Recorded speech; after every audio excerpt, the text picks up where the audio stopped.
यो भिडियोमा हामीले सिक्दै छौं इफ फंक्सनको बारेमा, नेस्टेड इफ फंक्सनको बारेमा, नेस्टेड फंक्सनको बारेमा अनि त्यसपछि इफ यस फंक्सनको बारेमा। यहाँनिर मलाई प्रिभियस इयर र करेन्ट इयर निकाल्न पर्ने भयो। इक्वल इफ यदि इयर र मैले इयरलाई यो डेट दिए र यदि इयरले निकालेको डेट इक्वल भयो 2023 सँग भने त्यो बेलामा मलाई एन्सर आउनु पर्यो करेन्ट इयर, होइन भने त्यो भनेको प्रिभियस इयर।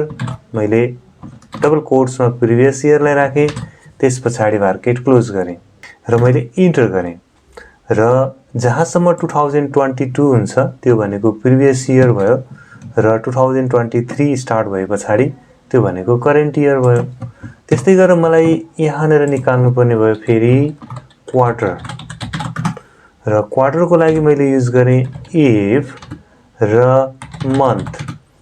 मन्थको लागि दिए मैले यो डेट। यदि मन्थले निकालेको जुन भ्यालु हुन्छ त्यो भ्यालु लेस देन इक्वल 3 भयो भने यसमा एन्सर आउनु पर्यो फर्स्ट क्वार्टर। त्यस्तै गरेर फेरि अरु पनि केही कन्डिसन भएको हुनाले मैले फेरि इफ स्टार्ट गरे।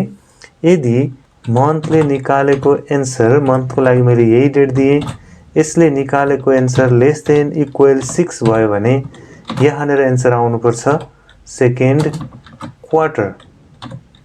र फेरि अर्को दुईवटा कन्डिसन बाँकी छ, त्यही भएर मैले फेरि इफ स्टार्ट गरे। मन्थमा मैले फेरि यो डेट देखाएँ र यसमा ब्राकेट क्लोज र यो चाहिँ भयो लेस देन इक्वल 9 भने यसमा एन्सर आउनु पर्यो थर्ड क्वार्टर, होइन भने एन्सर आउनु पर्यो फोर्थ क्वार्टर। यसलाई मैले ब्राकेट क्लोज गरे, डबल कोट्स दिएर ब्राकेट क्लोज अनि ब्राकेट क्लोज। तीनवटा इफ हामीले स्टार्ट गरेको छौं, तीनैवटा इफलाई मैले क्लोज गरे र यहाँनिर मन्थको पनि ब्राकेट क्लोज, यहाँको मन्थको पनि ब्राकेट क्लोज र यहाँ पनि मन्थको ब्राकेट क्लोज। यति गरेर मैले इन्टर गरे। यो फर्स्ट क्वार्टर भयो र यो भयो सेकेन्ड क्वार्टर र यो भयो थर्ड क्वार्टर। यदि हामीले यही एन्सर निकाल्नको लागि इफ यस फंक्सन युज गर्ने हो भने कसरी गर्छौं एकचोटि हेरौँ है त। यहाँनिर मैले फेरि क्वार्टर निकाल्छु, तर यो time if yes function use गरेर इफ यस र लजिकल टेस्टमा मैले फेरि मन्थ अनि यो सेललाई देखाएँ। यो सेल भन्नाले एको 2 मा भएको जुन मन्थ हो त्यो लेस देन इक्वल 3 भयो भने भ्यालु इफ ट्रु भ्यालुको रूपमा मलाई चाहियो फर्स्ट क्वार्टर।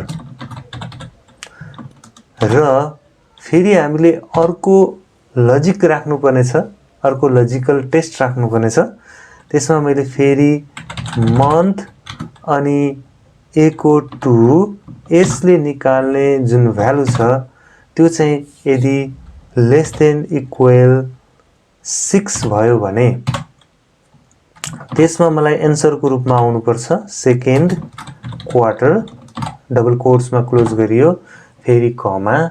मैले एकछिनको लागि यसैलाई कन्ट्रोल सी गरे र यतापट्टि कन्ट्रोल भी र मन्थ A2 ले निकाल्ने जुन भ्यालु हो त्यो लेस देन इक्वल 6 नभइकन लेस देन इक्वल 9 भयो भने त्यो बेलामा एन्सर आउनु पर्ने हुन्छ थर्ड क्वार्टर, 3 क्वार्टर, होइन भने फेरि अर्को हामी लजिक टेस्ट गर्छौं।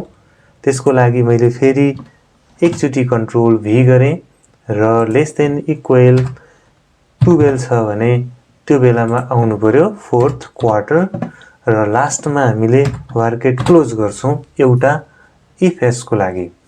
नेस्टेड इफ र यसमा डिफरेन्सेस हेर्ने हो भने नेस्टेड इफमा हामीले इफ भित्र फेरि अर्को इफ अथवा त्यो भित्र फेरि अर्को इफ लगाउनु पर्ने हुन्थ्यो भने यसमा हामीले मल्टिपल इफ लगाउनु पर्दैन, तर मल्टिपल लजिक चाहिँ लगाइरहनु पर्ने हुन्छ।